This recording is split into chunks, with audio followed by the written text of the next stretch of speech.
కొంతమంది మల్లెపూలు దేవుడికి పెట్టకూడదు అంటారు. అందులో వాస్తవం లేదు. మల్లెపూలు దేవుడికి పెట్టొచ్చు. హిందూ సంప్రదాయంలో మల్లెపూలు శుభప్రదంగా భావిస్తారు. దుర్గాదేవి, లక్ష్మీదేవి, సరస్వతీదేవి, శివుడు, వెంకటేశ్వర స్వామి, హనుమంతునికి అర్పిస్తారు.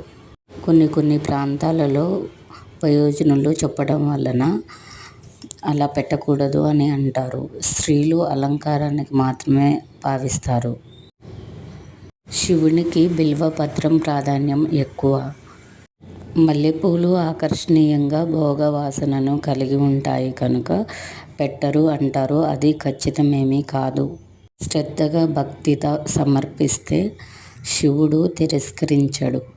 ఇప్పటికీ కొన్ని ప్రాంతాలలో దేవాలయాల్లో శివుడికి, వెంకన్న స్వామికి మల్లెపూలను పెడుతూ ఉంటారు.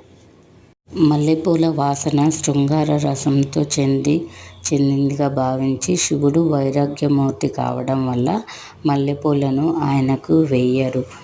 కానీ ఇది ఆచారమే కానీ ఆధ్యాత్మికత కాదు.